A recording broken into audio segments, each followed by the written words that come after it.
Increasingly desperate attempts are still underway to pull out those trapped beneath their collapsed homes after the earthquake struck in eastern Afghanistan late last night. The Afghan National Disaster Agency has provided medical teams enabling some of the badly injured to be airlifted to hospital. It's a mountainous area badly served by road, and landslides caused by the quake are making communications even more difficult. The greatest need now, though, more manpower to find those still underneath the rubble. Almost the entire village has collapsed. The earthquake struck at midnight. Children are trapped under the rubble. The elderly are trapped under the rubble. Young people are under the rubble. We need help here. The epicentre appears to have been just outside the city of Jalalabad in the eastern part of the country. The provinces of Nangarhar and Kunar are the worst affected. Tremors were felt 140 kilometres away in the capital Kabul and also over the border into neighbouring Pakistan. Buildings in rural areas of Afghanistan are usually low-rise and constructed from mud bricks and wood, with foundations unlikely to withstand earthquakes of this magnitude. Nearly 95% of our houses are destroyed. We have many martyred and wounded people. Almost every family has 5 to 10 wounded. Muslims who are listening, help us for the sake of Allah. Afghanistan has suffered 2 other serious earthquakes in the last 3 years. Around 1,000 people died in Paktika province in 2022, with a similar number left dead in Herat province the following year. Geologists say this part of Afghanistan is an area of very high seismic activity, a so-called collision zone, which can show the effects of India moving towards Eurasia at around 4.5 centimetres every year. Aid agencies are poised to help, but the Taliban government was limiting access to the areas affected this morning. There are doubts that funds and resources exist in the country to carry out a full rescue operation. The problems are many. The Red Cross cannot handle the situation. We urge the Ministries of Defence and Interior to pay close attention and transport doctors and medicine to the injured. The latest estimate from this disaster is that 800 people have lost their lives.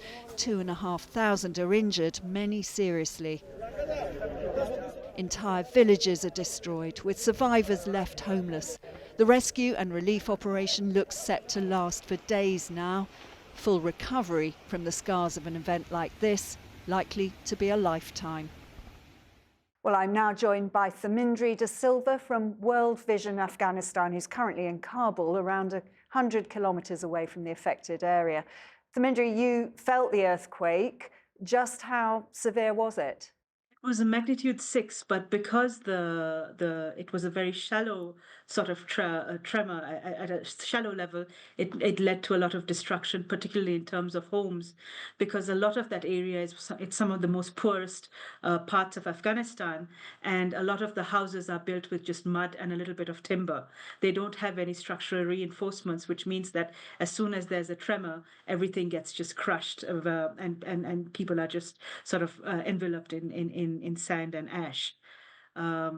It's a very, very sad situation. What's the area look like now? It's been very hard because a lot of the responses that started it this morning was from either by helicopter or there were aerial surveys. Now the roads have finally been opened. There were several landslides which had blocked off any sort of road access, and there are barely any roads anyway. But now people are able to go, and I understand that a joint assessment is underway by several international and national agencies as well as the authorities.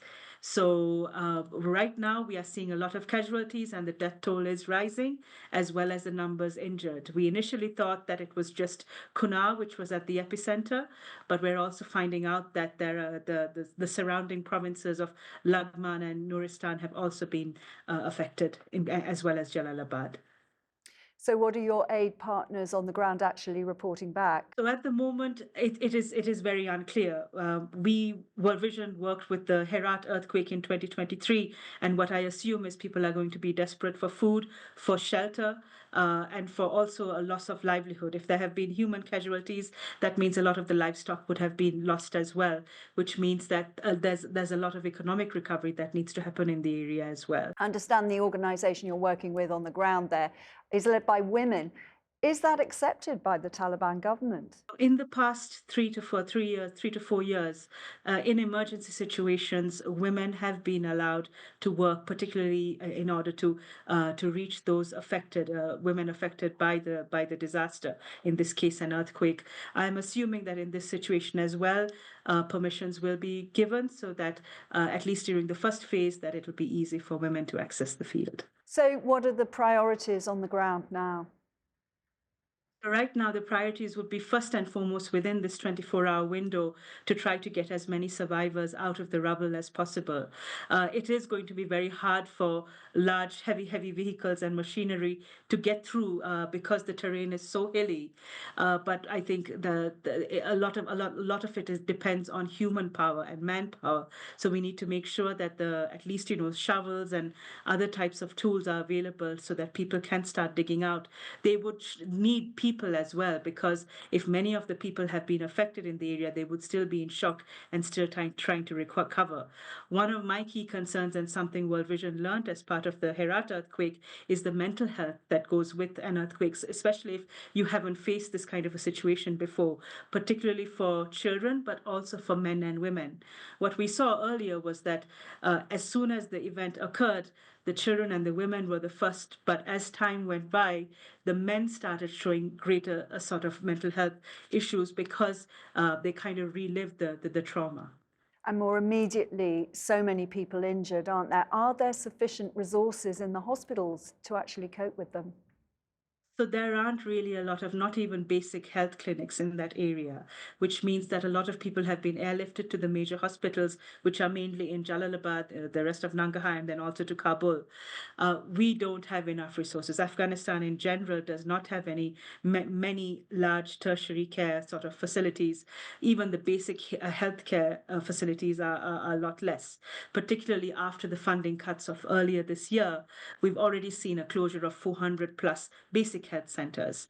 There are medical teams on standby. There have been medical teams that have been allocated to support, but it's definitely not going to be enough for the scale that we're seeing unfold.